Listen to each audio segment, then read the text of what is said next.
दोस्तों आज हम बात करने जा रहे हैं अमेरिका के नए टैरिफ गेम की, जिसने भारत समेत कई देशों को चौंका दिया है। डोनाल्ड ट्रंप ने इसे लिबरेशन डे कहते हुए नया टैरिफ लागू कर दिया और भारत का नाम लेते हुए कहा कि हम उन पर 52% टैरिफ लगाते हैं, जबकि वो हम पर सिर्फ 26%। लेकिन अब कहानी में ट्विस्ट आ चुका है। ट्रंप के नए एनेक्सर में भारत पर 27% टैरिफ लगाया गया है। तो सवाल ये उठता है कि भारत के लिए ये झटका है या एक मौका। आइए जानते हैं पूरा मामला। तो सबसे पहले जानिए कि टैरिफ का मतलब आखिर क्या है। टैरिफ यानी बॉर्डर फीस या टैक्स जो किसी देश के अंदर विदेशी सामान पर लगाया जाता है। फॉर एग्जाम्पल, अगर भारत में बना एक डायमंड अमेरिका में 10 लाख का बिकता है और अमेरिका उस पर 50% टैरिफ लगा दे तो उसकी कीमत करीब 15 लाख हो जाएगी। जाहिर है दाम बढ़ने से भारतीय डायमंड की बिक्री घट सकती है। आप जानेंगे कि भारत के किन सेक्टर्स पर इसका सबसे ज्यादा असर पड़ेगा। Number 1, electronics. भारत ने फाइनेंशियल ईयर 2024 में अमेरिका को करीब $11 बिलियन के इलेक्ट्रॉनिक्स एक्सपोर्ट किए। लेकिन अगर अमेरिका 9% एक्स्ट्रा टैरिफ लगाता है तो इंडस्ट्री को झटका लग सकता है। नंबर 2, रत्न और आभूषण।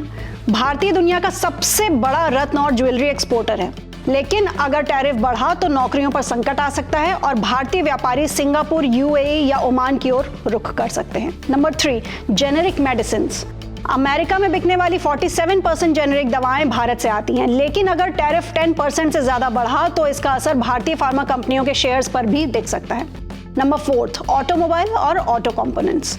अमेरिका भारतीय कारों का बहुत बड़ा बाजार नहीं है, लेकिन ऑटो कंपोनेंट मेकर्स को नुकसान हो सकता है। हालांकि भारतीय कंपनियों की ग्लोबल मौजूदगी इसे बैलेंस कर सकती है। नंबर 5, कपड़ा और परिधान।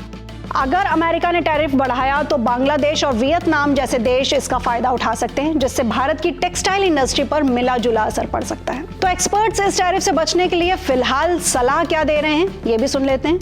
एक्सपर्ट्स का कहना है कि अमेरिका टैरिफ के मामले में अब बराबरी का जवाब देगा। जो देश अमेरिकी बाजार तक पहुंचना चाहते हैं उन्हें इसकी कीमत चुकानी होगी। ऐसे में अगर कोई भी कंपनी टैरिफ से छूट चाहती है तो उसे अमेरिका में अपना प्रोडक्ट बनाना होगा। अब बारी आपकी, क्या ये भारत अमेरिका ट्रेड रिलेशन में नया मोड़ लाएगा या ये सिर्फ शुरुआत है और ट्रंप सरकार की और भी कोई प्लानिंग्स बाकी हैं? अपनी राय हमें कमेंट सेक्शन में जरूर बताइए और अगर आपको ये जानकारी पसंद आई हो तो इसे लाइक कमेंट करके शेयर करना बिल्कुल ना भूलें।